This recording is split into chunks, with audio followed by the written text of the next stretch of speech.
Golf Central on YouTube is brought to you by the new Paradigm Woods and Irons from Callaway.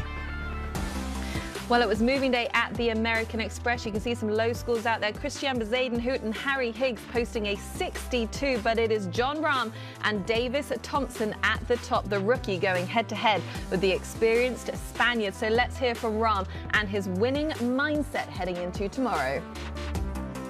This got to come in with the mindset that you have to come out here and shoot low. I mean, scores are out there, and somebody who says 16, 17 will come out and shoot a low number, which is going to require us to shoot a very least in the 60s to beat them, right? And if he and I don't get on a bit of a battle and break away from the pack, but same mentality, you know, hopefully I come out again and do what I did today. Ball striking was really, really good today. I felt comfortable and, you know, hopefully get a hot start again and post a score.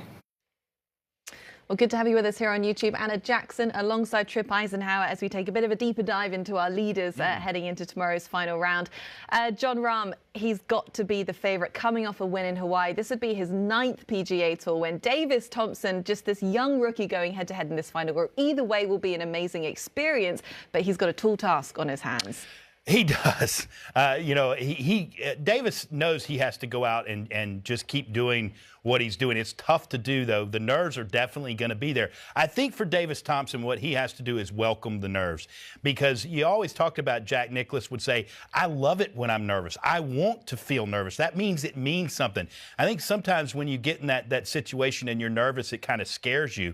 I think that he needs to expect to be nervous. He needs to expect for Jon Rahm to go out and shoot something in the mid-60s, and he knows that he needs to do that as well. He's certainly capable of it. I love the way he's putting from 10 to 15 feet. His speed control has been spot on all week. He has really rolling putts up, stone dead. He did hit one on 18 today that was carrying a lot of speed and luckily hit the hole and only went a couple of feet by. But again, I think for him, welcome the nerves, hit that first tee shot in the fairway and just keep that one shot at a time mindset. It is so easy to say, Anna, and it's so doggone hard to do. But Jon Rahm, I think he is the guy to beat. Look, the way he's swinging right now, his confidence. I mean, even after round number 1, he said, I don't even have my best stuff today, so look out. I mean, and I want everybody to know I didn't have my best stuff. He sounds like a guy who expects to win, and I think he would be upset if he doesn't win. So I think that when you look at tomorrow, Jon Rahm's the guy to beat. But let's not forget, and Jon Rahm's aware of this, they have to go out and shoot something in the, I think 68 or better, because there are guys back there that can shoot 62, 63. I keep my eye on JT Poston back there. Sam Burns. Sam Burns shot a 64 in round number 3. Tom Kim playing fantastic golf. So this is a loaded leaderboard with some guys. There is a little distance between Jon and Davis, so we'll see what they do. But if they have any kind of 1 or 2 under par front nines, it'll be a tight tournament, that whole back nine. And what a back nine it is. It is fantastic. So the Stadium Golf Course is delivering a lot of birdies, as it always does. It will continue tomorrow. Yeah, and you're right about Jon Rahm. I mean, he was 8 under through 12 holes today, and he still remains to say that he didn't have his best stuff out there, and he did leave some shots out there. You know, he's coming off a really strong season. Didn't top 10 in a major for the first time in his career on the PGA Tour, which was a surprise. But the way that he's playing now, he won the opener at the Century Tournament of Champions, coming in now as the red-hot favourite to pick up his 2nd win in 2 starts this year. What do you think is his biggest motivation for 2023? Because he's got the world at his feet right now. Majors. I mean, I think he's at that point in his career where he's got one major. He did not have a good major campaign last year. Now, of course, he wants to win every time he plays. That's almost impossible to do. But I think he's going to be on a lot of leaderboards late on Sundays, and I think he's going to be there in the majors, because when you look at his game, he's got that beautiful high ball flight. He putts so well. He drives the ball. Everybody gives Rory McIlroy the best driver in the game. Jon Rahm is a close second. He really is. I think he drives it a little straighter than Rory McIlroy at times, and he's got plenty of firepower. So I look for him actually in the first major, the Masters. You know, I think that he could be that guy that could actually slip on the green jacket this year, carrying a lot of momentum in. And, you know, maybe he would do what Bubba Watson did after he won. He went across the street and had a burrito, you know? I mean, so have a green jacket and go get one of those. But I think that Jon Rahm is that guy that is focused now on the majors, as he should be with his game. Also, a little bit of a chip on the shoulder, you could say, for Jon Rahm. He's been talking about the official World Golf Ranking and how that all figures out. Now, he's won 3 of his last 5 worldwide starts. He's world number 4. He's barely moved up in those rankings. And even if he wins tomorrow, he still can't move to world number 1, which is kind of bizarre. But do you think that is a little bit of added motivation just to have the rankings recognize that he is the best golfer in the world, which he believes he is? Well, right now he is playing the best golf of anybody playing. Rory McIlroy hasn't played, but Rory McIlroy, when he was playing the best in the world. And those two clearly, I think, are right there neck and neck. So officially, he keeps playing the way he's playing. He's going to get to number 1